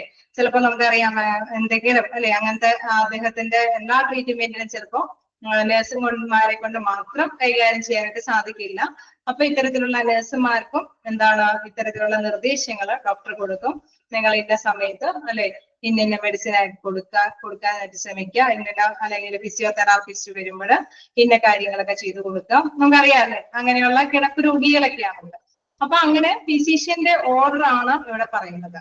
അത് ഓറലി ഓർഡർ ആവാം, അല്ലെങ്കിൽ റിട്ടൺ എഴുതി തയ്യാറാക്കുന്ന ഓർഡറും ആവാം. ടെസ്റ്റിന് പോകുന്നത് എന്നുള്ളത് നോക്കുകയാണെങ്കിൽ ടെസ്റ്റ് നമുക്ക് അവിടെ കിടത്തിയിട്ട് ടെസ്റ്റിന് എടുത്തുകൊണ്ട് പോവാം, അല്ലെ? നമുക്ക് ബ്ലഡ് ഒക്കെ ടെസ്റ്റിന് വിധേയമാക്കാൻ വേണ്ടിയിട്ടൊക്കെ ആണെങ്കിൽ നമുക്ക് എടുത്തിട്ട് പോവാം. അപ്പൊ ഇതേമാതിരി തന്നെ ഓക്സിലിയറി നഴ്സുമാരുടെ സഹായത്തോടു കൂടി ടെസ്റ്റിന് വേണ്ടിയിട്ട് നമുക്ക് സാമ്പിളൊക്കെ കളക്ട് ചെയ്യാം. അപ്പൊ അങ്ങനെയുള്ള കാര്യങ്ങളൊക്കെ നമുക്കറിയാം. ഓരോ റിസൾട്ട് കിട്ടിക്കഴിയുമ്പോഴായിരിക്കും അടുത്തതിലേക്ക്, അല്ലെ, ടേൺ ചെയ്യുന്നത്. അങ്ങനെ ഡോക്ടർ ഓരോ ഓർഡറുകൾ അവർക്ക് നിർദ്ദേശിച്ചു കൊടുക്കും. അങ്ങനെ നെക്സ്റ്റ് എന്താണ്, പ്രോഗ്രസ് നോട്ടിലേക്ക് വരികയാണ്. ഓക്കെ ആണോ? ഫിസിഷ്യൻ ഓർഡർ ക്ലിയർ ആവുന്നുണ്ടോ? ഓക്കെ, അപ്പൊ നമുക്ക് നെക്സ്റ്റിലേക്ക് പോകാം. Progress note. ഇങ്ങനെ നമ്മൾ ഡോക്ടർ ഓർഡർ കൊടുത്തു, അവർക്ക് മെഡിസിൻ ഒക്കെ കൊടുത്തു തുടങ്ങി. പ്രോഗ്രസ് നോട്ട്, അടുത്ത ഘട്ടം എന്ന് പറയുന്നത് അദ്ദേഹത്തിന്, അല്ലെ, കൊടുത്ത മെഡിസിൻ ഒക്കെ എഫക്ട് ചെയ്യുന്നുണ്ടോ എന്ന് വിലയിരുത്തണം, അല്ലെ? അത് നേരെ റിവേഴ്സ് ആയിട്ടുള്ള കാര്യമാണ് കാണിക്കണേന്ന് അറിയണ്ടേ? അപ്പൊ അത് തന്നെയാണ് ഇവിടെ പറയുന്നത്. It is related to the cause of the patient illness, then response to treatment and status on discharge. അതായത് നമുക്കറിയാം പേഷ്യന്റിന്റെ ഇതിനോട്, അല്ലെ, ആ രോഗത്തിനോട് എങ്ങനെയാണ് ഇത്, ആ കാരണമായ കാര്യത്തിനോട് ഇതെങ്ങനെ കൈകാര്യം ചെയ്യുന്നത്. It related to cause of the patient ഇൽനെസ്സുമായി ബന്ധപ്പെട്ട കാര്യമാണ് ഇത് വരുന്നത്. റെസ്പോൺസ് ടു ട്രീറ്റ്മെന്റിനോട് റെസ്പോണ്ട് ചെയ്യുന്നുണ്ടോ? അതിന്റെ സ്റ്റാറ്റസ് ഇപ്പോ നിലവിൽ എങ്ങനെയാണ്, ആള് ഭേദമായോ, അവരെ ഡിസ്ചാർജ് ചെയ്യാറായോ? ഓക്കെ, ഫസ്റ്റ്ലി നമുക്കറിയാം മെഡിസിൻ കൊടുക്കുമ്പോൾ തന്നെ ചിലരൊക്കെ പെട്ടെന്ന്, അല്ലെ, ആ ഹോസ്പിറ്റലിന്റെ പടിയൊന്ന് കണ്ടാൽ മതി ചിലപ്പോ ഭേദമാകും എന്ന് പറയണേയില്ല. ഉണ്ടോ? അങ്ങനെയൊക്കെ കേൾക്കാറുണ്ടോ? അവിടെ ചെന്ന് ഡോക്ടറെ കണ്ട് ജസ്റ്റ് ഒരു മെഡിസിൻ കിട്ടിയാൽ മതി എല്ലാം സുഖം മാറുന്നൊക്കെ, അല്ലെ, ചില പാരന്റ്സിന്റെയൊക്കെ കാര്യങ്ങളിൽ കേൾക്കാറുണ്ട്. അപ്പൊ നമുക്കറിയാം അഡ്മിഷൻ കിട്ടി ഡോക്ടറെ കണ്ടാൽ മതി. ഓക്കെ, അപ്പൊ ചില പാരന്റ്സിനൊക്കെ അങ്ങനെയാ. കാരണം അവരെ സപ്പോർട്ട് ചെയ്യുന്നുണ്ട്, അവരെ പരിഗണിക്കുന്നുണ്ട് എന്നുള്ള ഒരു മൈൻഡ് തന്നെ അവര് രോഗത്തിനെ ഒന്ന് കൺട്രോൾ ചെയ്യാനൊക്കെ ആയിട്ട് സാധിക്കും. ചിലപ്പോൾ ഇങ്ങനെയുള്ള പ്രായമായവരൊക്കെ ഇടയ്ക്കൊന്ന് വിസിറ്റ് ചെയ്യിപ്പിച്ചാൽ ചിലപ്പോൾ ഇച്ചിരി കൂടി എനർജറ്റിക് ആയിട്ട് അവര് മൂവ് ചെയ്തുകൊണ്ടിരിക്കും. അപ്പൊ ഇത് തന്നെയാണ് ഇവിടെ പറയുന്നത്. ചിലപ്പോൾ ഒരു അഡ്മിഷൻ എടുത്ത് ജസ്റ്റ് ഒന്ന് മെഡിസിൻ സ്റ്റാർട്ട് ചെയ്ത് തുടങ്ങിയപ്പോ തന്നെ ചിലപ്പോൾ ടീച്ചേഴ്സ് നേരെ ഡിസ്ചാർജ് ചെയ്ത് കൊള്ളാൻ പറയും, ഇല്ലേ? അപ്പൊ അത് എങ്ങനെയാണ്, ഫസ്റ്റ്ലി അത് അവരുടെ പുരോഗതി എന്താന്നുള്ളതാണ്. It is related to cause of the patient illness, response to treatment and status on discharge. Then next, the attending physician is responsible for the completion of a progress note. ഇവിടെയും അവിടെ പ്രാധാന്യമുണ്ട് അദ്ദേഹത്തിന്, അല്ലെ? നമ്മൾ അഡ്മിഷൻ എടുക്കുന്ന കാര്യം തന്നെ ഇദ്ദേഹം അപ്പോഴും ആ ഡോക്ടറിന്റെ അടുത്തുള്ള സൈൻ വരണമെന്ന് നമ്മൾ പറഞ്ഞ മാതിരി തന്നെ ഈ ഒരു കംപ്ലീഷൻ, അല്ലെ, ഇത്തരത്തിലുള്ള ഫിസിഷ്യന്റെ ആ ഒരു റെസ്പോൺസിബിലിറ്റി അവിടെയും എടുത്ത് പറയുന്നുണ്ട്. കംപ്ലീഷൻ ഓഫ് പ്രോഗ്രസ് നോട്ട്, ഇദ്ദേഹത്തിന്റെ ട്രീറ്റ്മെന്റിൽ പ്രോഗ്രസ് ഉണ്ട്, പുരോഗതി ഉണ്ട് എന്നുള്ള ആ നോട്ടില് അവിടെ എന്താണ് ഇദ്ദേഹത്തിന്റെ ഒരു റിപ്പോർട്ട്, ഇദ്ദേഹത്തിന്റെ ഒരു ഒപ്പൊക്കെ വേണ്ടി വരും. വീണ്ടും പറയുന്നു, it consist of an admission note, follow up note and final note. അതായത് ഇതിൽ 3 കാര്യം ഉണ്ടാവും. ഞാൻ നേരത്തെ പറഞ്ഞു, ഒരു ഫിസിഷ്യന്റെ ഒരു, അല്ലെ, സാന്നിധ്യത്തിലാണ് ഇതൊക്കെ അഡ്മിഷൻ വരുന്നത്, അല്ലെ? അപ്പൊ അതുകൊണ്ട് തന്നെ ഇത് consist of admission note, admission എടുത്തപ്പോഴേ വ്യക്തിയുടെ കാര്യങ്ങൾ എന്തൊക്കെയാണെന്നുള്ളതുണ്ട്. ദെൻ ഫോളോ അപ്പ് ഇങ്ങനെയൊക്കെ ചെയ്തു, അല്ലെ, ട്രീറ്റ്മെന്റും കാര്യങ്ങളൊക്കെ ഇങ്ങനെ ചെയ്തു. ദെൻ ഫൈനൽ നോട്ട്, നമുക്കറിയാം പെട്ടെന്ന് തന്നെ അസുഖം മാറുന്ന വ്യക്തിയൊക്കെ ആണെങ്കിൽ അതോടുകൂടി അദ്ദേഹത്തിന് പിറ്റേ ദിവസം തന്നെ ഡിസ്ചാർജ് ചെയ്യും. ഇപ്പൊ ഫൈനൽ നോട്ടുമായി അല്ലെ. അപ്പൊ അവിടെ അഡ്മിഷനും നടന്നു, ഫോളോ അപ്പും നടന്നു, ദെൻ ഫൈനൽ നോട്ടും അവിടെ ഒന്നിച്ച് തന്നെ കൈകാര്യം ചെയ്തു കഴിഞ്ഞു. ദെൻ ഡോക്ടറിന്റെ സൈനോട് കൂടിയിട്ട് ആ പേഷ്യന്റിന്റെ കാര്യങ്ങളെല്ലാം അല്ലെ കൈകാര്യം ചെയ്തു കഴിഞ്ഞു. നെക്സ്റ്റ് നോക്കാം. The admission note consist of the general condition of the patient at the time of admission. History and physical information are marked here. നമ്മൾ ജസ്റ്റ് കണ്ടായിരുന്നു അല്ലെ. അഡ്മിഷൻ നോട്ടിന്റെ സമയത്ത് അവിടെ ഫിസിക്കൽ ആയിട്ടുള്ള ഇൻഫോർമേഷൻസ് ഒക്കെ കളക്ട് ചെയ്തു അല്ലെ. അഡ്മിഷൻ നോട്ട് നമ്മൾ ഫസ്റ്റ് എടുത്തു. അപ്പൊ അവിടെ കൃത്യമായിട്ട് പേഷ്യന്റിന്റേതായിട്ടുള്ള കാര്യങ്ങളൊക്കെ നമ്മൾ ജസ്റ്റ് കാര്യങ്ങളൊക്കെ അല്ലെ, എന്താണ് വന്നിരിക്കുന്നത്, എന്താണ് എന്ത് പ്രോബ്ലം കാര്യമാണ് വന്നേക്കുന്നത് ഉള്ളത് റിട്ടേൺ ആയിട്ട് തന്നെ നമ്മൾ എഴുതി തയ്യാറാക്കി അവിടെ അബ്രിവേഷനും സിമ്പിൾ ഒന്നും യൂസ് ചെയ്യാതെ തന്നെ എഴുതി തയ്യാറാക്കണം എന്നൊക്കെ പറഞ്ഞു അല്ലെ. അത് തന്നെയാണ് ഇവിടെ വീണ്ടും എടുത്ത് പറയുന്നത്. ദെൻ എന്താണ് history and physical informations R marked here. അപ്പൊ ആ ഹിസ്റ്ററി, ആ രോഗനിർണയം എന്താണോ നേരത്തെ ലക്ഷണങ്ങളും അതേമാതിരി തന്നെ ഫിസിക്കൽ ആയിട്ടുള്ള ഭൗതികമായിട്ടുള്ള അല്ലെ ശാരീരികമായിട്ടുള്ള എന്തെങ്കിലും ഇൻഫോർമേഷൻസ് ഒക്കെ അവർ പറയുന്നുണ്ടെങ്കിൽ അതെല്ലാം തന്നെ അവർ അഡ്മിഷന്റെ സമയത്ത് നോട്ട് ചെയ്യണം. Then progress note include all treatments provided and patients response to each. Progress നോട്ടിൽ പ്രധാനമായിട്ട് എന്താ ഉണ്ടാവുക, ഒരു ട്രീറ്റ്മെന്റിന്റെ മെഡിസിൻ ഒക്കെ സ്റ്റാർട്ട് ചെയ്തു, അത് സ്റ്റാർട്ട് ചെയ്തപ്പോഴേക്കും അദ്ദേഹത്തിന്റെ രോഗമൊക്കെ ഇങ്ങനെയൊക്കെ മാറി അല്ലെ, കുറഞ്ഞു, അതിന് മാറ്റമുണ്ടായി, അത്തരത്തിലുള്ള പുരോഗതി അവലോകനമാണ് എന്തിലുള്ളത്, പ്രോഗ്രസ് നോട്ടിൽ എടുത്ത് പറയുന്നത്. ഓക്കെ, ക്ലിയർ ആയോ?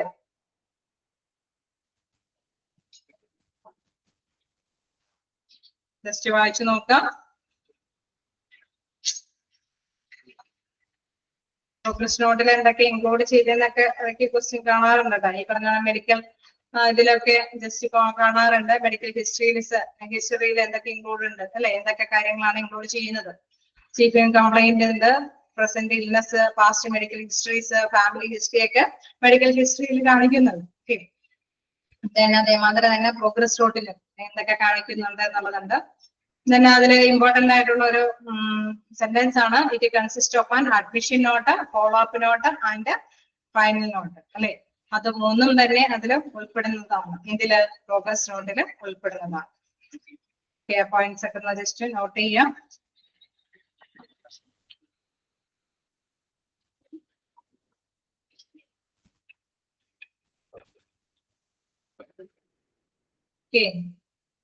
കണ്ടിന്യൂ ചെയ്തോട്ടെ. നോക്കാം, മൂവ് ചെയ്യാൻ പറ്റിയിട്ടില്ല, കുറച്ചും കൂടി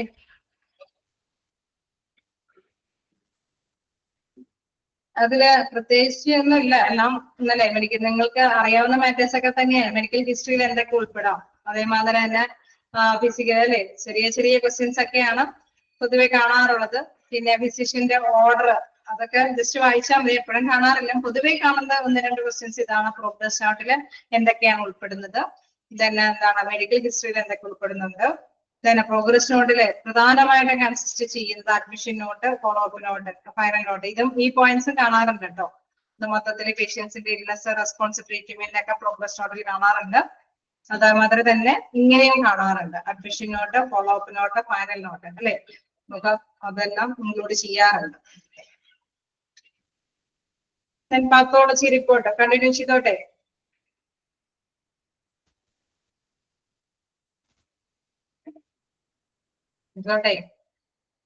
കുറച്ച് പോയിന്റ് മാത്രം എടുത്തിട്ടുള്ളൂട്ടല്ല.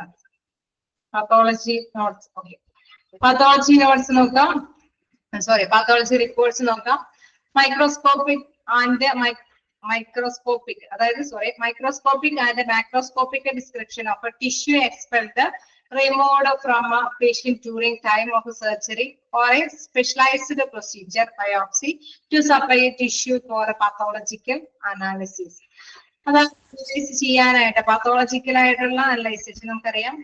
ചിലപ്പോഴൊക്കെ അല്ലെ നമ്മൾ ക്യാൻസർ പേഷ്യൻസിനൊക്കെ ആണ് ലക്ഷണങ്ങളാണ് എന്നുള്ളത് ഫിസിഷ്യൻ നോട്ട് ചെയ്യുകയാണെങ്കിൽ അവരെന്താണ് മൈക്രോസ്കോപ്പ് അല്ലെ, അത് ഇത്തിരി കൂടി നമ്മൾക്ക് സൂക്ഷ്മ പരിശോധനയ്ക്ക് വിധേയമാക്കാനൊക്കെ ആയിട്ട് ടിഷ്യൂ ഒക്കെ എടുത്ത് അയക്കും അല്ലെ, ഉണ്ടാവാറല്ലേ. അപ്പൊ അത് തന്നെയാണ് ഇവിടെ ഉദ്ദേശിക്കുന്നത്. Microscopic and macroscopic description of tissue expelled. അത് സൂക്ഷ്മ പരിശോധനയ്ക്കും ആവാം, അല്ലാത്ത പരിശോധനകൾക്കും വേണ്ടിയിട്ടും ഇത്തരത്തിലുള്ള ടിഷ്യൂ അല്ലെ അത് കളക്ട് ചെയ്ത് അയക്കുന്നുണ്ട്. Removed from A patient during time of A surgery നമുക്കറിയാം എന്തെങ്കിലും അല്ലെ ഭാഗങ്ങളൊക്കെ സർജറിയുടെ സമയത്തൊക്കെ അധികമായിട്ട് വരുന്ന ഭാഗങ്ങളൊക്കെ കട്ട് ചെയ്ത് നീക്കും അല്ലേ, ഉണ്ടാവാറില്ലേ? നമുക്ക് ചിലപ്പോ എന്തെങ്കിലും മുഴകളോ എന്തെങ്കിലും കാര്യങ്ങളൊക്കെ ഓപ്പറേഷൻ ചെയ്ത് അത് നീക്കം ചെയ്ത് കളയും അല്ലെ, നമ്മുടെ ശരീരത്തിന് ആവശ്യമില്ലാത്തതാണ്. അപ്പൊ അത്തരം ഭാഗങ്ങൾ നീക്കം ചെയ്യുന്നതോടൊപ്പം തന്നെ അവര് ബയോപ്സിക്ക് അയക്കുകയും ചെയ്യും അല്ലെ. അത് എന്താണ്, അതിന്റെ ലക്ഷണം എന്താണ്, അത് എന്താണെന്നുള്ളത് കണ്ടെത്താൻ വേണ്ടിയിട്ട്, ഏത് തരത്തിലുള്ള രോഗത്തിന്റെ ലക്ഷണങ്ങൾ എന്തൊക്കെയാണോ എന്നതിന് വേണ്ടിയിട്ട് സ്പെഷ്യലൈസ്ഡ് പ്രൊസീജിയറിന് വേണ്ടിയിട്ട് ബയോപ്സിക്ക് അയക്കും അല്ലെ.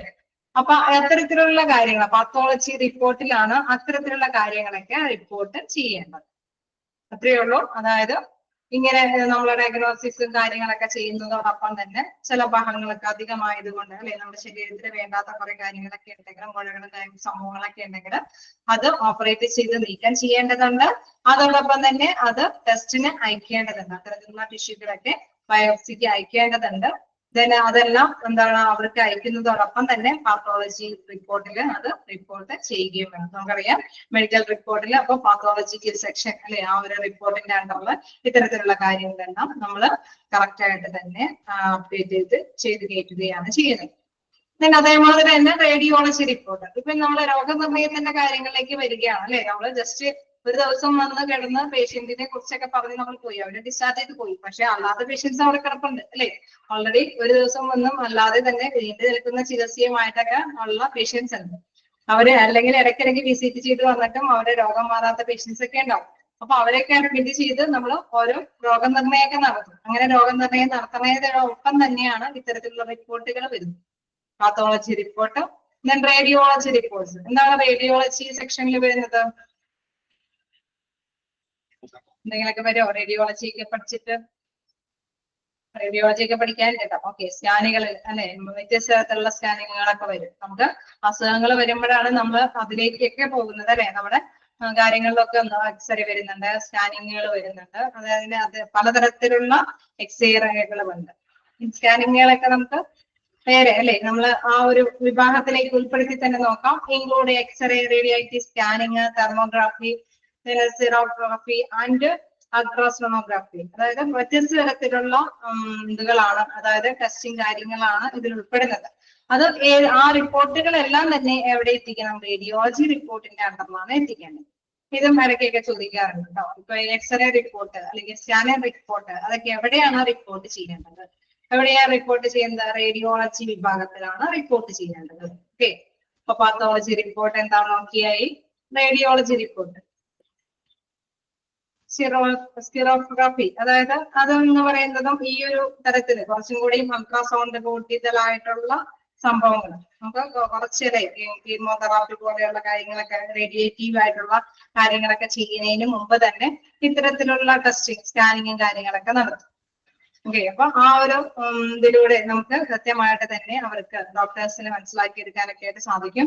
ഇങ്ങനെയുള്ള കാര്യങ്ങൾ കൊണ്ടൊക്കെ നിങ്ങൾ കൂടുതലായിട്ട് റേഡിയോളജി വിഭാഗത്തിൽ പഠിക്കുന്നുണ്ട്. ഇതിലുള്ള എല്ലാ കാര്യങ്ങളും എന്താണ് കൂടുതലായിട്ടും നമ്മൾ ഓരോരോ ചാപ്റ്റേഴ്സ് എന്താണ് തേർഡും ഫോർത്തും മൊഡ്യൂളിലൊക്കെ ഓരോ വിഭാഗത്തിൽ പഠിക്കുന്നുണ്ട്. ജസ്റ്റ് പേരുകളെല്ലാം ഓർത്ത് വെച്ചാൽ മതി. ഇത് ഏതിന്റെ അണ്ടറിൽ വരുന്നു അല്ലെ.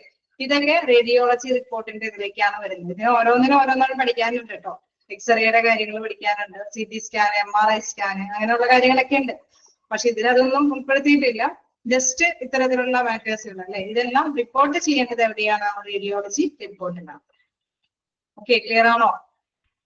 കാരണം നമുക്കിത് തീരൂല, അല്ലെങ്കിൽ ഞാൻ ഓരോന്ന് എക്സ്പ്ലെയിൻ ചെയ്തിങ്ങനെ ഇരിക്കേണ്ട വരും. ഓക്കെ, അപ്പൊ ഏതിന്റെ ഇതിലാണ് റിപ്പോർട്ട് ചെയ്യേണ്ടത്? റേഡിയോളജി റിപ്പോർട്ട്സിന്റെ. ഓക്കെ, നെക്സ്റ്റ് എന്താണ്? Consultation report. കൺസൾട്ടേഷൻ റിപ്പോർട്ടിൽ എന്താണ്? ഞാൻ ഇന്ന് 2-3 പാത്തോളജി റിപ്പോർട്ട്.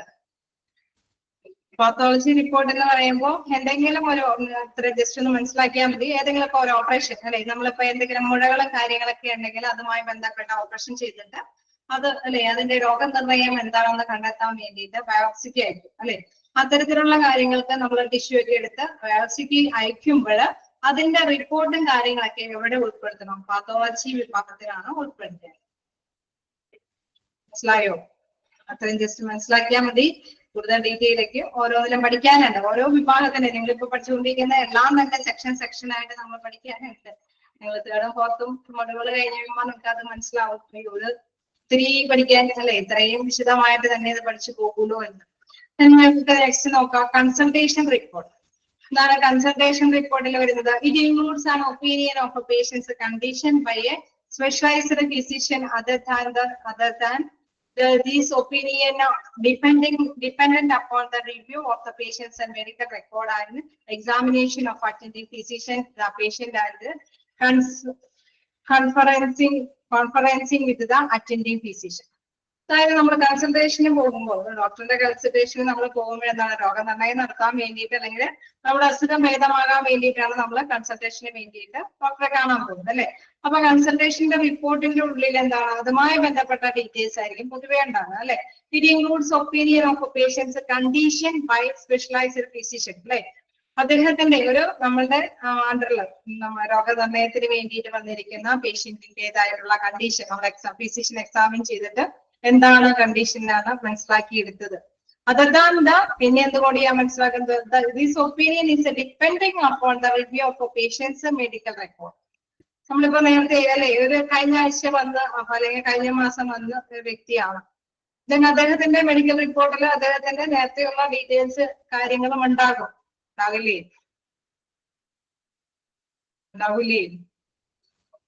ഓക്കെ. അപ്പൊ ആദ്യം തന്നെ അവരെ നേരത്തെയുള്ള ഹിസ്റ്ററി അവിടെ കിടപ്പുണ്ട്. അതിന്റെ കൂട്ടത്തിൽ ഇപ്പോഴത്തെ കണ്ടീഷനും കൂടി നോട്ട് ചെയ്യുകയാണ് ചെയ്യുന്നത് ഫിസിഷ്യൻ അല്ലെ. അങ്ങനെയല്ലേ ചെയ്യുന്നത്. അപ്പൊ അതെല്ലാം എന്താണ് അപ്ഡേഷൻ ആയിട്ട് തന്നെ അതിൽ റെക്കോർഡ് ഉണ്ടാവും. Then an examination of attending physician, the patient and conferencing with the attending physician. Then അതിനുശേഷം എന്താണ് പണ്ട് കൊടുത്ത മെഡിസിൻ ഒക്കെ കഴിച്ചിട്ട് ഇപ്പൊ എന്തൊക്കെ പുരോഗതി ഉണ്ടായി അല്ലെങ്കിൽ നമ്മൾ എന്താ നമുക്കറിയാം ചില ടെസ്റ്റിങ്ങും കാര്യങ്ങളൊക്കെ മന്ത്ലി ടെസ്റ്റ് ചെയ്ത് പുരോഗതിയൊക്കെ വിലയിരുത്തേണ്ടതാണ് അല്ലെ. അപ്പൊ കൺസൾട്ടേഷന് വരിക എന്നുള്ളത് ചിലപ്പോൾ ഫസ്റ്റ് ടൈം കൺസൾട്ടേഷന് വരുന്നവരുണ്ടാവാം, ചിലപ്പോ എന്താണ് കണ്ടിന്യൂസ്ലി അല്ലെ ഫ്രീക്വന്റ്ലി കൺസൾട്ടേഷന് വരുന്നവരുണ്ടാവും. അപ്പൊ ആ റിപ്പോർട്ടില് ഫസ്റ്റ് ടൈം വരുന്നവരുടേതല്ലാത്ത റിപ്പോർട്ടിൽ തീർച്ചയായിട്ടും എന്താണ് നേരത്തെയുള്ള റിവ്യൂ അവിടെ കിടപ്പുണ്ടാകും. അതോടൊപ്പം തന്നെ ഇപ്പോഴത്തെ കണ്ടീഷൻസ് ഒക്കെ ആഡ് ചെയ്യും. അതോടൊപ്പം തന്നെ ഇപ്പോൾ ഉള്ള എക്സാമിനേഷൻ വിലയിരുത്തലും കാര്യങ്ങളും ടെസ്റ്റിങ്ങും ഒക്കെ നടക്കുന്നുണ്ടെങ്കിൽ അത്തരം മാറ്റേഴ്സ് ഒക്കെ അവിടെ റിപ്പോർട്ട് ചെയ്യും എന്നുള്ളത്. ഓക്കെ, ക്ലിയർ ആയോ? ഓക്കെ. നെക്സ്റ്റ് എന്താണ് അനസ്തീഷ്യ റിപ്പോർട്ട്. അനസ്തീഷ്യ എന്തിനു വേണ്ടിയിട്ടാണ് കൊടുക്കുക? അനസ്തീഷ്യ എന്തിനു വേണ്ടിയിട്ടാണ് കൊടുക്കുക? ഓപ്പറേഷന്റെ ടൈം. അപ്പൊ ഓപ്പറേഷന്റെ ടൈമിൽ അനസ്തീഷ്യ കൊടുക്കുമ്പോഴും കുറച്ച് കാര്യങ്ങൾ ഇവിടെ പറയുന്നുണ്ട്. ഓക്കെ, നമുക്ക് നെക്സ്റ്റ് ഓപ്പറേഷനോടൊപ്പം തന്നെ അനസ്തീഷ്യം കൂടി പഠിപ്പിക്കാം. അപ്പൊ നെക്സ്റ്റ് ക്ലാസ്സിൽ എടുക്കാം. നിങ്ങൾ ബോറടിപ്പിക്കുന്നില്ല, എന്തായാലും വിചാരിച്ചത്ര എടുക്കാനായിട്ട് സാധിച്ചില്ല. എനിവേ നമുക്ക് നെക്സ്റ്റ് ക്ലാസ്സിൽ കണ്ടിന്യൂ ചെയ്യാം. എന്തെങ്കിലുമൊക്കെ ഡൗട്ടുകൾ ഉണ്ടെങ്കിൽ എനിക്ക് ഡൗട്ട് ചോദിക്കാനായിട്ട് അവസരം തരുന്നില്ല എന്നുള്ളത് വേണ്ട. എന്തെങ്കിലും ഡൗട്ടുകൾ ഉണ്ടെങ്കിൽ ഞാൻ അപ് ടു ഡേറ്റ് ആയിട്ട് തന്നെ മനസ്സിലായി എന്ന് ക്ലിയർ ചെയ്തിട്ടാണ് പോകാറ്. എങ്കിൽ കൂടി എന്തെങ്കിലും ഡൗട്ടുകൾ ഉണ്ടെങ്കിൽ ക്ലാസ് ടൈമിൽ നിങ്ങൾക്ക് ഷെയർ ചെയ്യാം. ഞാൻ അൺമ്യൂട്ട് ആക്കിയിട്ടുണ്ട്.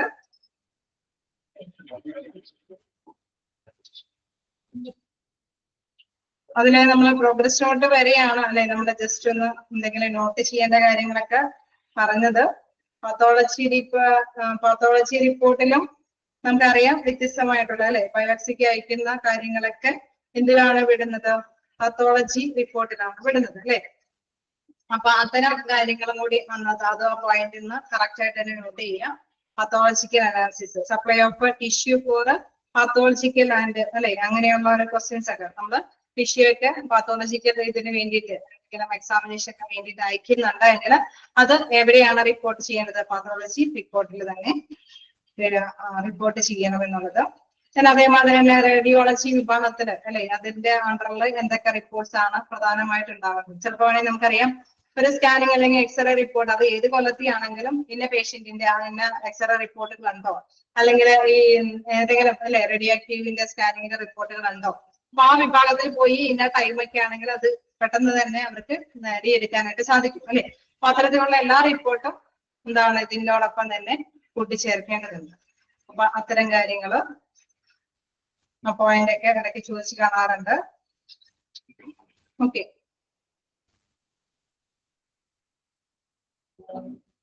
അതെ അതെ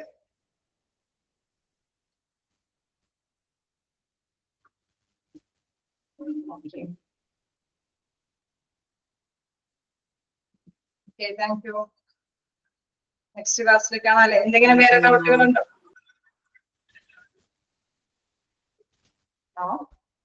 എന്തെങ്കിലും ഡൗട്ടുകളുണ്ടോ? ഇല്ല. ഓക്കെ, നെക്സ്റ്റ് ക്ലാസ്സിൽ കാണാം. Thank you.